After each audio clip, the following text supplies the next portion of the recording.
que vous allez bien et bienvenue dans cette nouvelle vidéo. J'ai l'impression que ça fait un bail que je vous ai pas parlé, mais à chaque fois que je vous parle comme ça en format face cam, j'ai l'impression que ça fait un bail que je ne vous ai pas parlé, alors que littéralement je vous ai, je pense, uploadé le vlog du Korean Tour Fest il y a peut-être une semaine. Donc en fait c'est littéralement faux, je vous ai parlé il y a 2 semaines à tout casser. Mais c'est pas grave, j'ai quand même l'impression que ça fait une éternité que je ne vous ai pas parlé. Et donc aujourd'hui je reviens avec une nouvelle vidéo face cam parce que j'avais trop envie de vous raconter un petit peu ma vie. Aujourd'hui, je vais vous présenter mes coups de cœur du moment. Mais avant tout, comme je vous l'ai dit, la dernière vidéo que je vous ai partagée, c'était le vlog du Korean Tour Festival. Et je pense que ce serait bien que je revienne dessus 2-3 petites minutes. En fait, le Korean Tour Festival, c'est une genre de convention autour de la Corée du Sud. Donc il y a plein d'influenceurs, de créateurs de contenu très connus sur la Corée du Sud. Il y a plein d'exposants qui partagent également leur création autour de la Corée du Sud. Il y a de la nourriture, il y a des shows de K-pop, il y a plein de conférences, enfin bref, il y a vraiment plein de choses. C'est vraiment une convention autour de la Corée du Sud. Et j'ai été invitée cette année pendant ces 3 jours-là. Donc déjà, un grand honneur de m'avoir invitée. Je remercie encore une fois d'ailleurs le Korean Tour et l'équipe du Korean Tour de m'avoir invitée et surtout de m'avoir si bien accueillie. Et donc la dernière fois, je vous ai tout vlogué. Je vous ai vlogué l'intégralité de cet événement à travers mes yeux, à travers mon expérience. À la fin, je vous fais un petit retour sur les 3 jours qui viennent de s'écouler. Mais c'était vraiment le soir du dernier jour. Donc en vrai, je pense que c'est bien que je vous fasse un petit peu mon retour. Mais voilà, à 1 ou 2 semaines après, maintenant que je me suis un petit peu reposée. En vrai, c'était trop bien. J'ai vraiment rien de négatif à dire. Franchement, j'ai kiffé mon week-end. C'était incroyable. J'ai vu plein de gens à qui j'avais parlé sur les réseaux sociaux mais que je n'avais jamais vu dans la vraie vie. Donc déjà ça, je trouve que c'est incroyable. Vraiment, vive les réseaux sociaux. C'est marrant parce que quand j'y pense, j'ai tellement d'amis autour de moi, enfin de personnes proches de mon entourage que j'ai connues via Instagram, que je me dis mais c'est incroyable le bon côté des réseaux sociaux quoi. Enfin, il y a plein de mauvais côtés, on est bien d'accord, il y a plein de dérives et tout ce que vous voulez. Mais moi je suis une génération où j'ai grandi avec mes parents qui me disaient surtout ne te crée pas de compte Facebook parce que y a des gens bizarres. À cette époque-là, je me souviens, je devais être au lycée, je pense. Au lycée, c'était vraiment... Mes parents étaient vraiment en mode... on est contre les réseaux sociaux, quoi. Et franchement, 10 ans après, je me dis, mais...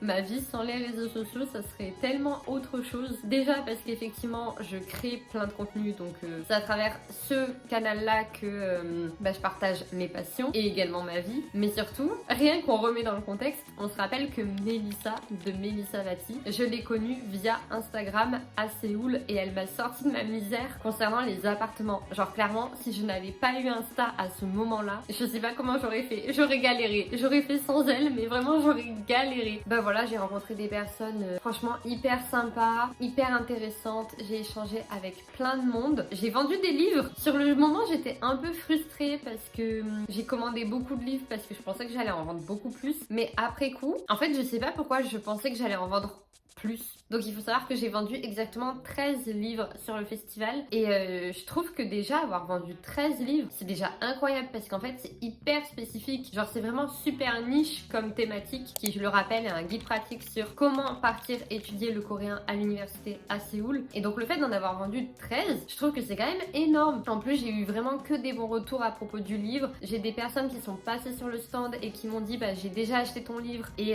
peux-tu me le dédicacer déjà, donc incroyable. Et ensuite, il était vraiment bien, il m'a aidé dans mon projet, il était clair et tout. Et le fait d'avoir autant de retours positifs, franchement, ça m'a fait trop chaud au cœur. Je suis trop contente que mon travail vous ait plu et surtout, je suis trop contente que mon travail vous serve. Franchement, j'ai tellement galéré dans cette année à Séoul que je suis tellement contente de pouvoir vous prévenir sur le côté administratif, vous aider, vous donner des astuces, que vraiment ça me fait trop chaud au cœur. Mes conférences se sont également très bien passées. D'ailleurs, le thème de mes conférences, j'en avais parlé dans une vidéo précédente dans laquelle j'expliquais un peu, j'annonçais que j'allais être invitée au Korean Tour. Et si jamais vous voulez que je fasse on va dire un retour de ces conférences, genre que je les refasse, mais à travers cette chaîne YouTube pour vous parler un petit peu de tout ça, n'hésitez pas. Moi, ça fera un petit peu une redite, mais si ça peut vous aider, vraiment, je suis complètement ok de vous retransmettre tout ça. La première conférence, c'était, attendez, il faut que je m'en souvienne, étudier le coréen à l'université, mythe versus réalité. La deuxième conférence, c'était vivre en Corée du Sud en tant qu'étudiant, retour d'expérience et chit-chat. Là franchement je racontais beaucoup ma vie mais je parlais à propos de thèmes. En fait j'avais 3 thèmes, j'ai abordé le thème de la vie quotidienne, le thème des relations sociales et le dernier thème des difficultés que j'ai légèrement abordé en conférence. Mais franchement ça aurait pu durer franchement plus longtemps parce que j'avais beaucoup de choses à dire. Et la dernière conférence c'était oser partir en Corée du Sud, dépasser ses peurs et le syndrome de l'imposteur où je reviens un peu sur tout mon parcours avant d'être partie seule à l'autre bout du monde pendant un an. Donc voilà, si jamais vous voulez que je reparle de ces 3 sujets à travers mes vidéos YouTube, n'hésitez pas à me le dire en commentaire. Et moi voilà, les conférences j'ai adoré, ça s'est trop bien passé, pareil j'ai eu un bon retour du public et je sais plus ce que je voulais dire par rapport à ça. Bref, en tout cas je suis contente, voilà, tout s'est bien passé. Ah, je voulais trop dire un truc mais je sais plus quoi, ça me rend ouf. Anyway, c'est pas grave, en tout cas voilà, moi j'ai adoré faire ces conférences, j'ai adoré qu'on me laisse l'opportunité de partager mon expérience. Donc voilà, c'était un petit retour sur ce Korean Tour. Encore une fois, merci à l'équipe, merci aux gens qui sont venus, merci aux autres invités, merci à tout le monde d'avoir créé cet événement. C'était vraiment super, j'ai adoré ce moment, j'ai revu plein de copines et voilà, j'espère pouvoir avoir de nouveau l'opportunité de faire quelque chose comme ça parce que franchement, j'avais jamais fait, mais j'adore, vraiment 100% un gros kiff. Voilà pour ce petit retour Korean Tour. Passons donc à la vidéo du jour. Alors aujourd'hui, j'avais trop envie de vous partager mes coups de cœur du moment. À savoir que c'est des coups de cœur dans toutes catégories confondues. C'est une vidéo que j'avais envie de faire depuis un petit moment maintenant. Ça faisait quelques temps que j'y pensais. J'avais envie de vous partager ce que j'aime bien en ce moment. Et puis finalement, le temps est passé, le temps a filé. J'ai jamais tourné la vidéo. Donc là, cet après-midi, je me suis dit, allez, on est chaud. J'ai trop envie de vous parler. Donc let's go. On va faire cette vidéo-là. La première chose dont je voudrais vous parler, les amis, mais il me semble que j'en ai déjà parlé dans d'autres vidéos, c'est de ce livre-là. A Man Called Ove. J'adore ce livre. Ce livre, il faut savoir que je l'ai acheté en Corée du Sud parce que, comme du coup je disais dans d'autres vidéos et comme j'en ai parlé au Korean Tour Festival, en Corée j'ai eu une grosse période où je me sentais pas du tout bien par rapport à mon niveau en anglais, bien que je parle assez bien anglais, franchement, même très bien anglais. J'ai rencontré tellement d'internationaux et tellement de personnes qui étaient complètement bilingues en anglais que je me suis sentie très mal, ça a créé un gros complexe, enfin bref, c'était un moment pas évident et du coup pour me sortir un peu de ce marasme, pour essayer de level up mon niveau en anglais, je m'étais remise à apprendre du vocabulaire, regarder des grammaires et notamment acheter des livres en anglais parce que je pense que la lecture c'est un bon moyen d'apprendre une langue, du moins un moyen hyper ludique parce que j'étais tellement déjà en galère avec mes cours sur le coréen que franchement j'avais pas envie de me retaper des cours en anglais, donc j'ai investi dans des livres. Résultat, comme vous pouvez le voir, je l'ai toujours pas fini alors que on est bien d'accord, je suis rentrée depuis plus de 6 mois, mais pour ma défense je suis pas quelqu'un qui aime particulièrement lire, donc je suis toujours un peu longue à finir les livres et surtout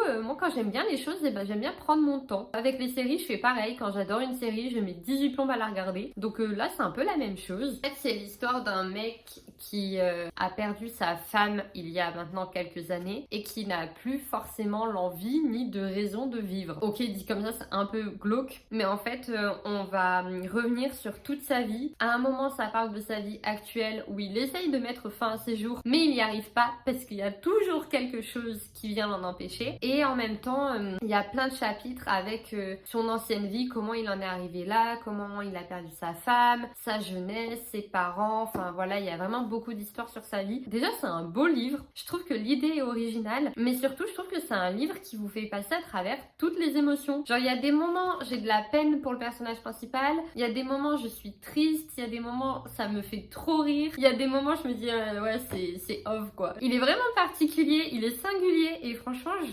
j'adore ce livre. J'arrive vraiment à me prendre dans l'histoire et quand je commence à lire un passage, j'ai du mal à m'arrêter. Bon, même si encore une fois là il est pas très avancé, mais bon. Et surtout, c'est un anglais qui est très très abordable. C'est juste ce qu'il faut pour me permettre de chercher 2-3 mots de vocabulaire et un petit peu augmenter mon niveau en vocabulaire, sans en même temps me dire ah oui je lis 2 phrases et je suis perdue, je comprends rien. Donc voilà, franchement, ce livre là les amis, je conseille à fond, j'aime beaucoup. Je sais pas si je vous l'ai bien vendu, mais moi j'aime beaucoup. Le deuxième livre que j'ai acheté, et il me semble que je vous en ai aussi parlé, c'est dans mon délire de toujours parler anglais, donc j'ai investi aussi dans plein de livres en anglais et je me suis remise à regarder des séries en anglais. Enfin bref, voilà, l'anglais est devenu une nouvelle priorité. Et donc j'ai acheté The Housemaid. Alors c'est pareil, je crois que je vous en ai parlé, je sais plus si c'était sur YouTube ou sur Insta. C'est la femme de ménage, c'est hyper connu, mais hyper connu. C'était partout chez Cultura, il y a eu le film qui est sorti il y a pas longtemps au cinéma. Donc voilà, c'est vraiment quelque chose, enfin une série, je crois que c'est une trilogie qui est très connue. J'ai réussi à ne pas me faire spoil pour l'instant. Alors s'il vous plaît, ne me spoilez pas plus. Pareil, je sais que depuis la dernière fois que je vous en ai parlé, je vous avais dit que je l'ai pas commencé. Résultat, je l'ai toujours pas commencé. Dès que je termine lui, je m'attaque à celui-là. Ma vitesse de lecture, elle est à peu près 2 livres par an. Donc voilà, ça sera ces deux-là. En tout cas, n'hésitez pas à me dire sans me spoiler si ce livre est bien ou pas et s'il vaut le coup. Mais vraiment sans me spoiler. On est bien d'accord, j'insiste, ne me spoilez pas. Également, de base, je voulais vous parler de ce livre qui a un coup de cœur. Mais en fait, j'ai pioché dans plein de livres intéressants que j'avais derrière et dont j'avais envie de vous parler. Et voilà, du coup, je vous parle un peu de tout ça. J'ai acheté également en revenant de Corée, donc ça pareil, ça fait quelques mois, ce livre-ci, Contes populaires coréens. Alors il me semble également que je vous en avais parlé, mais si c'est pas le cas, je tiens à faire une piqûre de rappel. Ça c'est pour toutes les personnes qui souhaitent apprendre à parler coréen, mais surtout à développer un petit peu leur vocabulaire en coréen. En fait, dans ce livre, vous allez avoir des contes qui sont hyper connus en Corée du Sud, avec derrière la traduction en français, et en plus vous avez même une page avec tous les mots de vocabulaire traduits. Enfin, en vrai, je le trouve trop bien. Genre, regardez.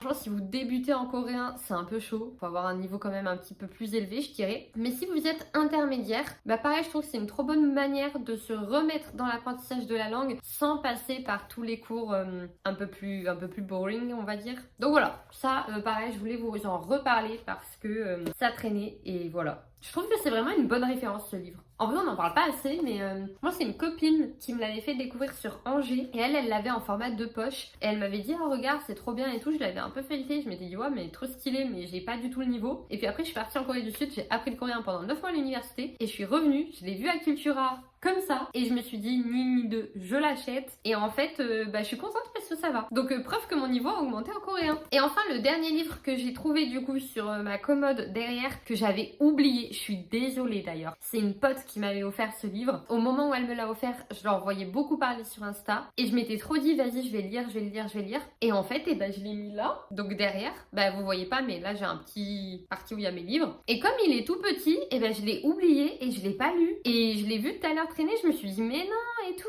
Alors lui, c'est du coup S'aimer dans la grande ville. C'est un livre sur un Coréen en fait, qui apprend à vivre dans Séoul, donc dans la culture coréenne, dans l'environnement de Séoul et de la grande ville et de tout ce qui s'ensuit. Et d'après le résumé que j'ai relu tout à l'heure, en fait on suit un peu le cours de sa vie et il s'avère qu'il fait tout pour suivre les protocoles et la culture coréenne, sauf qu'il est homosexuel, donc déjà c'est pas forcément simple de s'intégrer dans la société et il fait face d'ailleurs au rejet un petit peu de sa mère, enfin il veut pas lui dire. Voilà, franchement ça a l'air super intéressant et j'ai trop le seum d'avoir oublié ce livre, mais du coup ça va être ma lecture de l'été. J'ai vraiment envie de reprendre ce livre, enfin de commencer ce livre. Encore une fois, je suis désolée d'avoir oublié qu'on m'avait offert ce livre. Copine, si tu me vois, cœur sur toi. Genre vraiment, je me suis fait dépasser par les événements. Donc pareil, je voulais vous en parler pour si jamais il y en a qui l'ont lu parmi vous. N'hésitez pas à me donner vos avis et je l'attaque de suite là, je suis on my way. Pour revenir à mes coups de cœur du moment, il y a également un nouveau hobby que j'ai découvert très récemment. En fait, il faut savoir que ces derniers temps, je tombe sur plein de vidéos sur Insta. Alors déjà, base de la base, il faut savoir que moi je suis vraiment un pigeon. Dès que je vois des choses trop souvent sur Instagram notamment, je vais finir par acheter. Genre moi vraiment, la pub Insta, je suis vraiment la preuve que ça marche parce que vraiment vous me mettez plus de 3 fois une pub, j'achète. C'est un truc de malade. Et là, récemment, ce qui m'intriguait beaucoup, c'était tout ce qui était le fait de coller des stickers et que ça en fasse un paysage. Moi, quand j'ai cherché sur ce que je pouvais acheter pour éventuellement faire cette discipline-là, j'avais que ça comme terme de recherche. Et donc, j'ai découvert que ça s'appelait le sticker layering. Et donc, au début, je voulais grave acheter des trucs que je vais vous mettre un peu par là en photo pour vraiment faire une ambiance. En plus, j'étais vraiment dans mon ambiance fantastique avec des sirènes, des sorcières, enfin bref, je voulais faire tout un délire. Et en fait, il se trouve que quand j'ai cherché pour acheter ce que vraiment je voulais acheter, j'ai pas du tout trouvé parce que c'est c'était tout via les Amazon américains et donc j'en avais pour une blinde de frais de port et donc le côté radin est ressorti et donc j'ai changé d'avis, j'ai acheté ceci. Ça paye pas de mine, on est bien d'accord, mais regardez comme c'est trop bien. Vraiment c'est mon nouveau délire, c'est ma nouvelle passion. Je sais pas comment je peux vous montrer ça. Vous avez une première page, enfin une première partie avec des stickers comme ça. Hop. Et vous avez une deuxième partie avec des lieux. Donc c'est des carrés comme ceci qu'il faut remplir tout simplement. Voilà, qu'il faut remplir avec les stickers. Et en fait, vous avez derrière toutes les possibilités possibles. Voilà. Donc là-dedans, il y a 20 mondes, on va dire, il y a 20 images à remplir. Et je trouve ça trop bien. Alors, il faut un peu se faire une idée, je vais vous montrer ce que j'ai fait. Vous pouvez arranger la scène comme vous voulez. Mais si vous n'êtes pas très créatif, et moi j'avoue, j'ai grave du mal à faire rentrer les choses comme ça dans le bon ordre, vous avez quand même un exemple en haut des pages de stickers. C'est un truc que j'ai déjà fait. Et là, en haut, vous avez l'exemple. Alors, le seul problème, c'est que, je ne sais pas si vous captez, mais regardez la taille de ma main. Et regardez la taille de l'exemple. Genre vraiment c'est en 12. Et du coup pour regarder il faut vraiment forcer sur les yeux. On voit pas grand chose. Mais regardez comme ça rend des choses trop bien. En fait ça rend ça. J'ai fait celui-ci aussi également. Et c'est que des stickers que je colle. Donc j'ai acheté une petite lime. D'ailleurs, by the way, la petite lime, enfin la petite pince qui va pour coller les stickers, hyper drôle. Ça devait aller avec ça. J'ai reçu ça, mais j'avais pas la pince. Genre je me suis fait voler la pince. Et c'est vraiment un vol parce que mon colis était ouvert. Ils ont mis ça dans une pochette. Alors déjà, je sais pas pourquoi ils ont mis ça juste dans une pochette. Alors qu'en plus, d'habitude, Amazon, ils mettent ça dans plein de cartons et tout. Mais là, il y avait juste une pochette et elle était ouverte et on m'a pris la pince. Bref. C'est pas grave, mais du coup pour vous faire une idée, vous avez l'endroit vide qui est comme ça, vous avez les stickers au début qui sont comme ça, et quand vous collez un à un les stickers, ça donne des choses comme ça. Celui que je suis en train de faire, je l'ai pas encore fini, c'est celui-ci, ça va devenir ça. Voilà. Donc franchement je l'ai presque fini, il me manque pas grand chose. Je trouve ça trop bien, ça c'est vraiment ma nouvelle passion du moment. Si vous aimez les activités manuelles mais que vous n'avez pas envie de vous prendre la tête à créer votre propre activité manuelle, achetez des stickers et des templates comme ça quoi. Je trouve ça trop stylé. Franchement j'ai payé ça pas très cher, je crois que j'en ai eu pour 11 €, livraison comprise, et j'ai 20 petites images comme ça et franchement... trop stylé. Également, ce dont je voulais vous parler, je reviens sur le Korean Tour. Pour tous ceux qui ont suivi, je sais pas si vous vous souvenez, mais en Corée du Sud, j'avais cette crème qui est de la marque BioHeal, qui est une crème hydratante à l'acide hyaluronique et je la trouvais trop bien. À savoir que moi, j'ai la peau qui est vraiment excessivement sèche. Le soir, j'ai la peau qui pèle ici sur le nez et tout, tellement j'ai la peau beaucoup trop sèche. En Corée, j'avais vraiment trouvé ça et c'était vraiment pas mal. C'était un bon rapport qualité-prix. Et récemment, arrivé au bout, en fait, tout simplement de mon pot. Voilà, j'en ai presque plus. Je cherchais du coup à racheter une nouvelle crème hydratante et je m'étais dit bah au Korean Tour Festival il y aura forcément de la skincare coréenne et donc je retrouverai le pot quoi. Sauf que je n'ai jamais retrouvé cette marque, même sur des sites internet, j'arrive pas à la retrouver, donc j'avais un peu le seum. Après avoir regardé pas mal de stands de skincare au Korean Tour, j'ai craqué sur cette crème là, qui est la crème Toriden et franchement je la trouve trop bien. D'ailleurs il fallait trop que je partage mon avis à la personne à qui je l'ai acheté parce qu'elle m'avait dit franchement elle m'avait trop bien vendu cette crème et elle m'avait dit vraiment tu me diras ce que t'en penses et tout, n'hésite pas à m'envoyer un message et je l'ai pas fait. Je l'ai pas fait parce qu'au début je me suis dit vas-y ça fait 2 jours que je la teste mais là je la mets tous les jours depuis que je suis rentrée du festival. Ça commence à faire 15 jours à peu près parce que je l'ai acheté le samedi du festival et je l'ai mise dès le soir même. Je la trouve vraiment trop bien. Déjà elle colle pas du tout, en plus elle est hyper hydratante et j'adore la texture. Vous pouvez en prendre juste une petite goutte, elle s'étale super bien. Elle fait pas du tout une peau ni collante, ni grasse, ni la glow skin. Genre je sais que la mode c'est un peu la glow skin mais moi je suis pas hyper fan du côté très glow. J'aime bien quand c'est ni mat ni glow, j'aime quand c'est naturel quoi. Et ça franchement je la trouve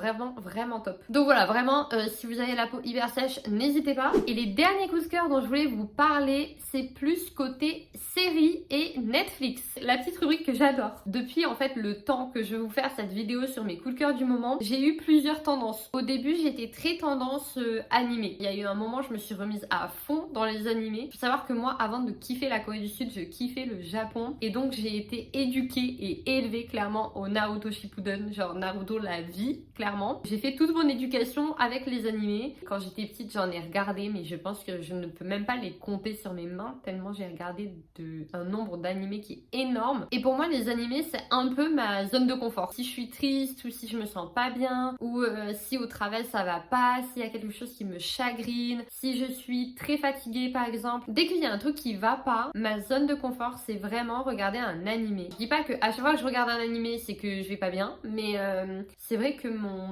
ma safe place, c'est de regarder des animés, de me faire une après-midi animée. Donc il y en a que j'ai regardé, je pense, 15 fois, genre les Naruto Shippuden, et je m'en lasse jamais. D'ailleurs, je sais pas pourquoi je m'en lasse jamais, mais bon, whatever. Et il y en a que je découvre quand même tous les jours, au jour le jour. Alors je vous avoue, petit avis personnel, j'ai beaucoup de mal à retrouver des animés que je trouvais aussi bien, enfin que je trouve aussi bien que quand j'étais petite d'ailleurs. S'il y a des gens parmi vous qui ont regardé pas mal d'animés ou de mangas ou trucs comme ça, n'hésitez pas à me donner des références de bons mangas ou de bons animés, de type les grands classiques, genre Naruto Shippuden, One Piece, Bleach, ce genre d'animés qui sont hyper connus, qui ont pléthore d'épisodes que je ne termine pas en 2 jours parce qu'en ce moment les animés du moment, les potes, c'est infernal. On me sort des séries à genre 24 épisodes et je suis en mode mais 24 épisodes de 24 minutes, en 2 jours j'ai plié la série. Et en plus c'est hyper frustrant parce que je commence plein d'animés qui sont hyper bien, mais en fait ils ne poursuivent pas la suite en animé. C'est-à-dire que je regarde la première saison, elle est trop bien, j'ai pas de suite, j'ai pas de fin. Par exemple, Demon Slayer,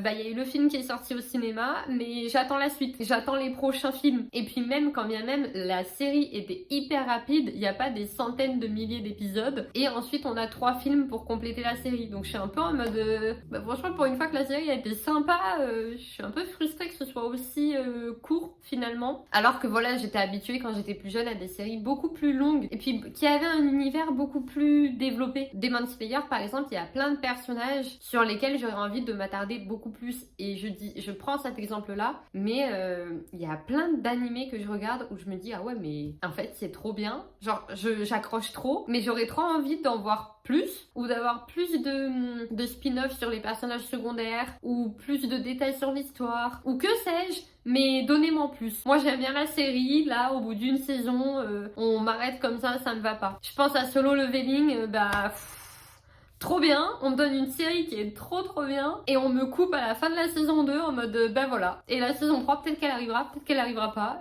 j'ai trop le seum, vous voulez que je vous dise. Et j'ai pas forcément envie d'aller lire derrière en scan ou en manga, enfin la partie écrite. Donc je suis juste en mode ok top.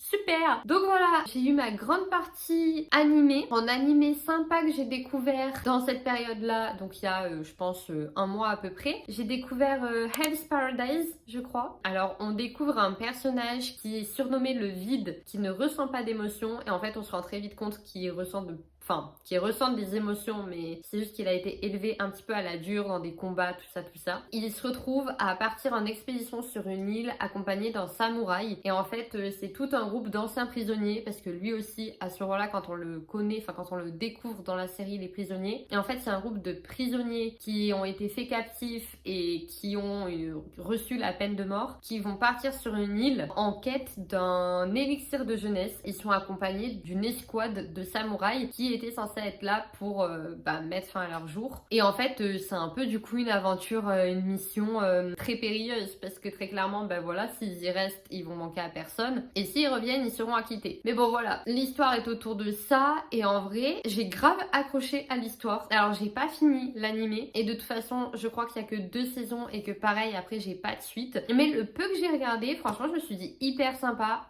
franchement hyper original. J'ai beaucoup accroché aux 2 personnages principaux. Donc voilà, si vous connaissez pas et que vous cherchez un animé sympa, allez-y. Violent mais pas trop, humoristique juste comme on aime, pas trop romantique, enfin voilà, vraiment tous les ingrédients qui font que j'aime bien. Et ensuite la deuxième série que je voulais vous partager, c'est un K-drama cette fois. Genre vraiment j'ai eu ma période où je me suis remise dans les dramas coréens, et il faut savoir que ça fait très longtemps que je ne regarde plus de drama. Ça m'a fait rire parce que au Korean Tour Festival, il y a Mélissa je crois qui m'avait dit à un moment ah mais moi je crois que je t'avais connue via les réseaux sociaux parce que tu faisais des recommandations de drama ou je sais plus quoi, et qui me disait d'ailleurs trop nul, t'aurais dû continuer, tout ça. Et j'étais en mode, en fait j'ai pas continué pour une seule et bonne raison, c'est que je ne regarde presque plus de drama. Soit j'ai pas le temps, soit c'est long quoi. En fait le problème des dramas, c'est que je trouve que quand on en a regardé tout plein, en fait les dramas ont les mêmes codes, c'est-à-dire à partir du même nombre d'épisodes, il va se passer les mêmes choses, et je trouve qu'il y a beaucoup de dramas qui sont trop bien les 10 premiers épisodes, et les 6 derniers épisodes c'est trop long pour moi, c'est trop romantique, c'est trop...